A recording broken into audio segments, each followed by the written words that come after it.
नमस्कार प्रेक्षकांनो, आजच्या एपिसोडमध्ये आपण बघूया. इथे मंजिरीला शशिकला खूपच जास्त आता दुखवण्याचा प्रयत्न करत असते. तिला सारखी विधवा विधवा म्हणून तिला बोलत असते, तिला हिणवत असते.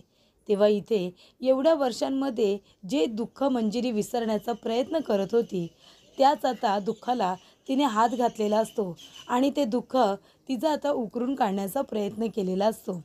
त्यामुळे इथे मंजिरी तिला दुर्लक्षित करत आपल्या रूमकडे जात असताना इथे शशिकला म्हणत असते, "अगं कुठे जातेस तू? मी काय बोलते हे तुला कळत नाही आहे का? तुला तुझ्या जिजीचं ऐकायची गरज नाही आहे. ती काही सांगेल तुला अजिबात ऐकू नकोस. रंगीत कपडे घालायचे नाहीत. तुझ्या आयुष्यामध्ये ही पांढरी साडी आली आहे ना, तू पांढरी साडीच घालायचं." असं शशिकला तिला म्हणत असते. ही जी पांढरी साडी घातलीस ना तू अंगावरती, हेच तुझं सत्य आहे, कारण तू विधवा आहेस, असं शशिकला तिला सारखं सारखं म्हणते. तेव्हा इथे आता मंजिरी निघून जाते रूममध्ये. तेव्हा जिजी तिथे येते, शशिकलाचा हात पकडते आणि तिला म्हणत असते, "शशिकला गप्प बस तू. जाऊ दे तिला. का तिला त्रास देतेस? का तिच्या मागे हात धुवून पडलीस तू? सांग ना. तिची बदनामी करायला का निघालीस तू? काय मिळालं तुला हे सगळं करून? जी गोष्ट मी तुला सांगितली होती कधीच करायची नाही, तू तेच केलंस ना? तू मला वचन दिलं होतंस की मंजिरीचा भूतकाळ तू कधीही काढणार नाही म्हणून. मग तू का केलंस असं? का तिची एवढी बदनामी केलीस? ती सुद्धा गावकऱ्यांना जमा करून त्या जयलासुद्धा सांगितलंस तू? म्हणूनच तू इथे आला होता ना, माझ्या मंजिरीला बदनाम करायला. अगं शशिकला, आतापर्यंत इतका मूर्खपणा केलास, आतापर्यंत आम्हाला इतका त्रास दिलास, तरीसुद्धा तुझं पोट भरलं नाही का? म्हणून आता माझ्या मंजिरीची इथे इज्जत काढायला निघालीस तू. तिची बदनामी करण्यासाठी तू इतक्या खालच्या पातळीला जाशील, या गोष्टीचा मी कधी विचार केला नव्हता. या गोष्टीची मला भीती होती, म्हणून तर तुला माझ्या नावावरती असलेल्या घराचा अर्धा हिस्सा मी तुला दिला होता, कारण तुझं तोंड बंद राहावं म्हणून. विसरलीस ना ते वचन? मोडलंस ना ते वचन?" जेव्हा इथे मंजिरीचा नवरा मरतो, तेव्हा शशिकला तिला हिणवत असते, म्हणत असते की "पांढऱ्या पायाचीच आहेस तू. अगं घरामध्ये येऊन एक दिवस पूर्ण नाही झाला तर नवऱ्याला गिळलंस, त्याला खाल्लंस, हाताची मेहंदीसुद्धा अजून गेलेली नाही आहे, तर एवढं मोठं संकट आलं या घरावरती. अगं विधवा झालीस तू, विधवा, तरीसुद्धा ही साडी का नेसलीस तू?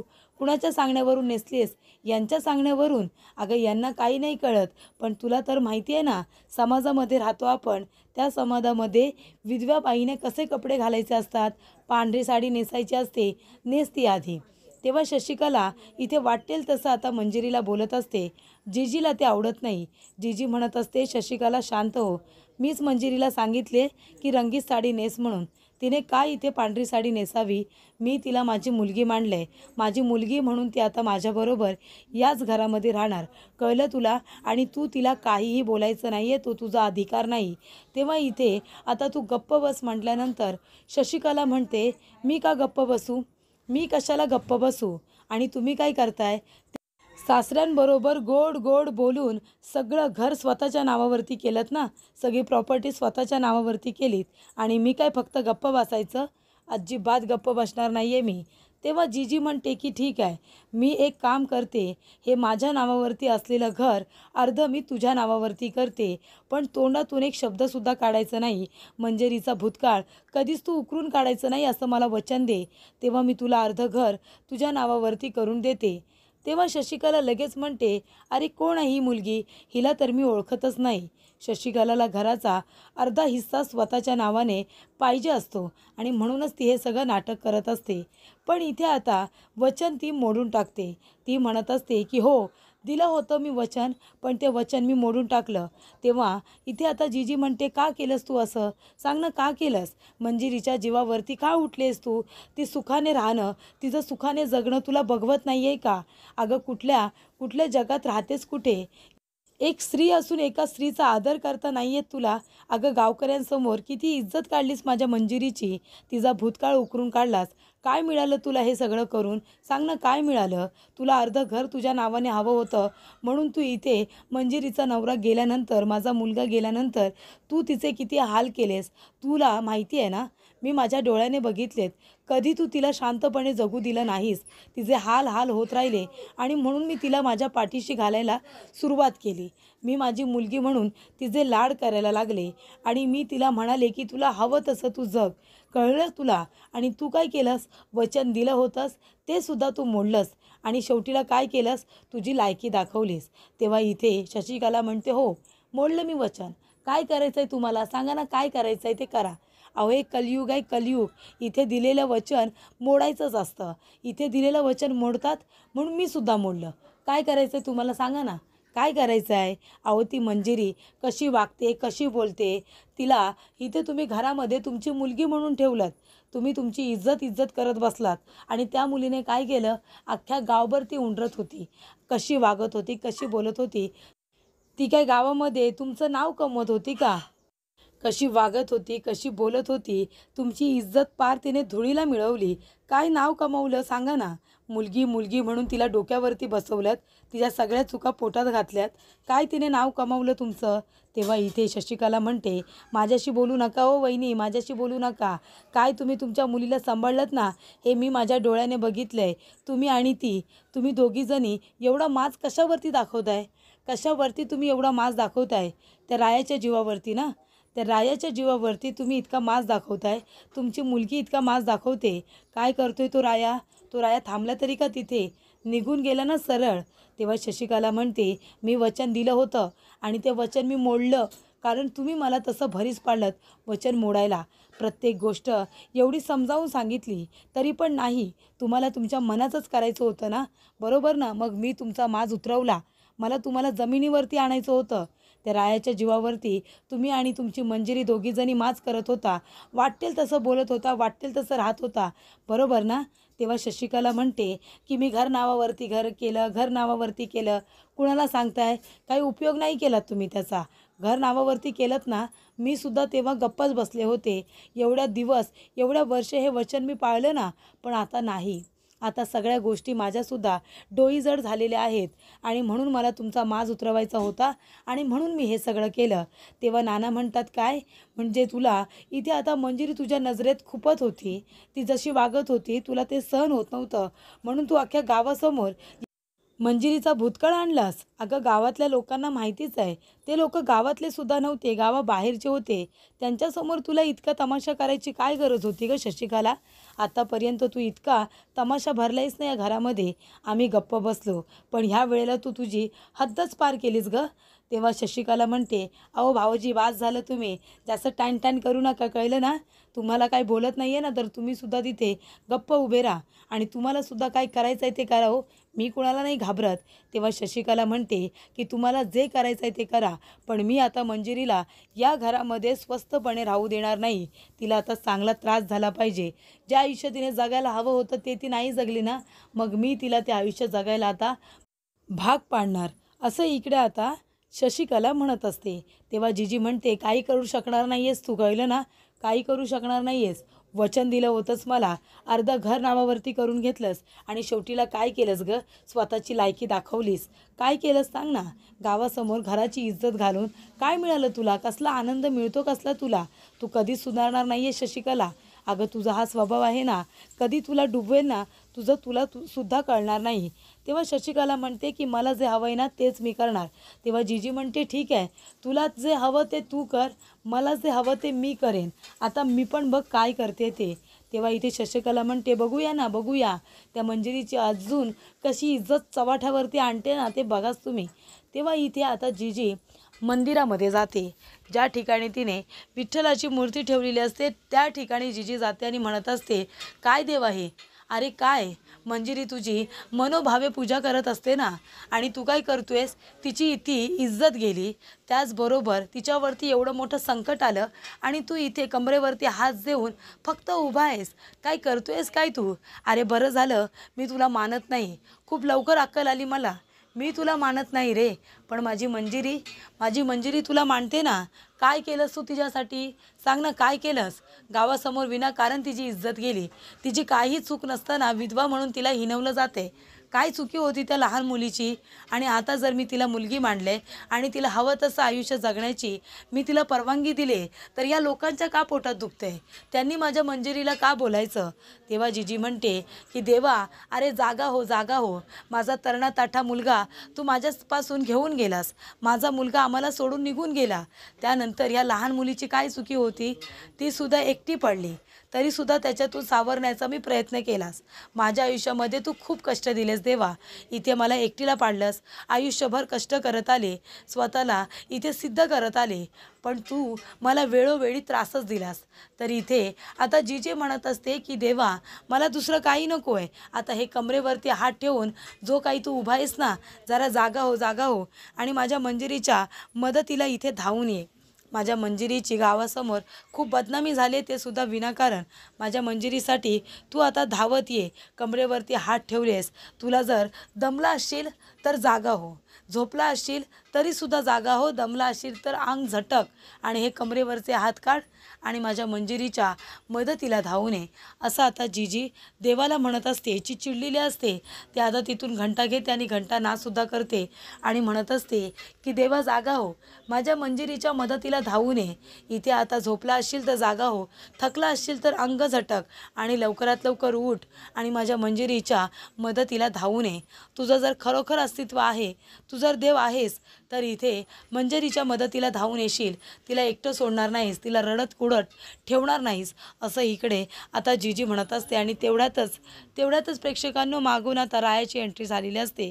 राया तिथे आलेला असतो आणि इथे जिजीला बघून राया इमोशनल होतो आणि राया म्हणतो की जिजी. तेव्हा इथे जिजी मागे वळून बघते तर राया त्या ठिकाणी आलेला असतो. म्हणजे जणू काही इथे विठ्ठलानेच तो संकेत दिलेला असतो, दैवी संकेत, की इथे आता रायाच असा मुलगा आहे जो मंजिरीच्या आयुष्यातला अंधकार दूर करू शकतो, तिला चांगलं सांभाळू शकतो, चांगलं आयुष्य देऊ शकतो आणि तिचा व्यवस्थित सांभाळ करू शकतो. तर इथे आता राया तो मुलगा आहे. जिजीला माहिती असतं, पण आता हे सत्य कळल्यानंतर राया मागे हटतोय की काय असं आता जिजीला वाटत असतं. पण तसं होत नाही प्रेक्षकांनो. राया आलेला असतो. तो म्हणतो जिजी, अगं मला मिस फायरची ती अवस्था नाही बघवत आहे गं, खरंच नाही बघवत आहे. मिस फायरची ती अवस्था बघून माझं मन भरून येतं आहे. तेव्हा इथे जिजी म्हणत असते, राया मलासुद्धा नाही बघवत आहे रे. तिच्या आयुष्यामध्ये आधीच खूप मोठं वादळ आलेलं आहे. तिचा नवरा लग्नाच्या पहिल्याच दिवशी निघून गेला. तो आम्हाला सगळ्यांना सोडून गेला. तिथून ते आमच्याबरोबर राहते रे, मुलगी म्हणून राहते. आणि आता तिच्यावरती इतके मोठे आरोप करण्यात आले, तिला बदनाम करण्यात आले. पण हे बघ राया, गावकऱ्यांचं ऐकून ती पांढरी साडी नेसली आहे, पण ती ते सगळं मान्य नाही करणार. आपण जसं करूच द्यायचं नाही. ती ते डिझर्व करत नाही, ती सगळं बेस्ट डिझर्व करते. तेव्हा इथे ती रायाला म्हणते, राया आपल्याला आता मंजिरीच्या आयुष्यामध्ये नव्याने रंग भरायचे आहेत. आपण तिच्या आयुष्यामध्ये नव्याने रंग भरूया. आपण तिला असं बेरंग नाही करायचं.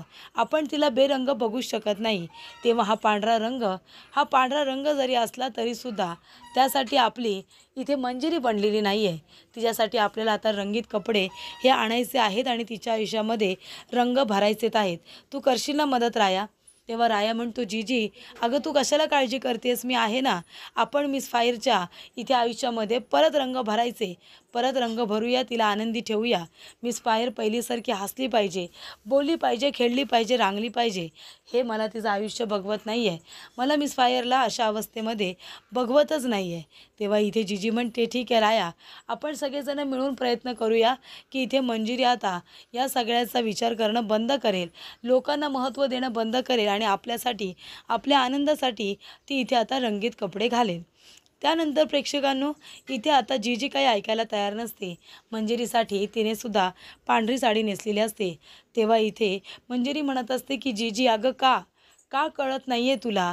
हे बघ, प्रत्येक गोष्ट आपल्या मनाप्रमाणे घडत नाही. आपण ज्या समाजामध्ये राहतो तिथल्या काही रीतिरिवाज, रूढी, परंपरा असतात आणि त्या आपल्याला मान्य कराव्याच लागतात. तेव्हा इथे माझ्या नशिबामध्ये जे काही आलं ते माझ्या नशिबाचे भोग आहेत. माणूस किती आणि काही म्हणाला तरीसुद्धा ज्याच्या त्याच्या नशिबाचे भोग ज्याला त्याला भोगावीच लागतात, जसे मी भोगते. तरी इथे मंजिरी म्हणते, जिजी अगं नको हट्ट करूच गं, आता हेच माझे आयुष्य आहे आणि ते मी माझं आयुष्य आता स्वीकारलं आहे. तेव्हा इथे राया आता जोरात हाक मारतो, मिस फायर लवकर इकडे ये. तेव्हा मंजिरी म्हणते की राया मला अशी का हाक मारतोय. तेव्हा ती धावत पळत खाली येते. तेव्हा राया म्हणतो, अगं मिस फायर लवकर लवकर इकडे ये. तिला काळजी वाटते की जीजी नाना तर ठीक आहेत ना, जीजी नाना कुठे आहेत. म्हणून ती आता बाहेर येऊन बघते तर काय, राया समोरच उभा राहिलेला असतो. तेव्हा मंजिरी म्हणते, राया काय झालं रे, मला का आवाज दिलास तू असा. तेव्हा इथे एका बाजूला रुचिता, एका बाजूला उभा राहिलेला असतो तो म्हणजे निखिल, आणि त्यांच्या हातामध्ये ज्या बालट्या असतात त्याच्यामध्ये रंग असतात. तेव्हा इकडे एका बाजूने रुचिता पाणी टाकते, दुसऱ्या बाजूने इथे आपला निखिल पाणी टाकतो, आणि समोरून इथे रायाने बालदीभर पाणी तिच्या अंगावरती टाकलेलं असतं. त्यामुळे प्रेक्षकांनो, इथे आता तिला पूर्णपणे रंगामध्ये माखून ठेवलेली असते. तेव्हा राया म्हणतो, जीजी नाना या लवकर इकडे या बघायला, मिस फायरच्या आयुष्यामध्ये आपण रंग भरायला सुरुवात केली. तेव्हा इथे शशिकला तर आतमध्ये आरडाओरडा करतच असते. जीजी म्हणत असते की वा मंजू वा, अगं ह्या पांढऱ्या साडीवरती हा रंग किती खुलून दिसतोय गं, खूपच सुंदर दिसते माझी मंजू, खूपच छान. तेव्हा शशिकला येते आणि म्हणते, अरे बाप रे बाप रे, हे काय करून ठेवले तुम्ही सगळं, आणि हे काय केलं तुम्ही. काय रे बाबानो, हे सगळं करून काय मिळालं काय तुम्हाला. तिने जी आधी पांढरी साडी नेसली होती ना, तेच तिचं सत्य आहे, आणि तुम्ही काय करण्याचा प्रयत्न करताय. तेव्हा जीजी म्हणते, ए गप्प बस, गप्प बस शशिकला, तोंडातून एक शब्दसुद्धा काढू नकोस, कळलं ना. इथे काय करायचं आणि काय नाही करायचं आमचं आम्ही ठरवू, तू कशाला मध्ये मध्ये बोलतेस. तेव्हा शशिकला म्हणते, हो का, तुम्ही काय करणार आहात, तो काय करणार आहात सांगा ना, काय करणार काय आहात. तेव्हा इथे शशिकला आता तिला चॅलेंज करते, तू माझं काही वाकडं करू शकणार नाही. तेव्हा इथे जीजी म्हणते, ठीक आहे, मी तुला जेवढं काही माझं दिलं आहे ना, जे जे काही माझं दिलं आहे ते सगळं मी परत मिळवणार, सगळं माझ्याकडे परत येणार, तुला ते ठेवणार नाही, कारण तू तेवढ्या लायकीची नाही आहेस.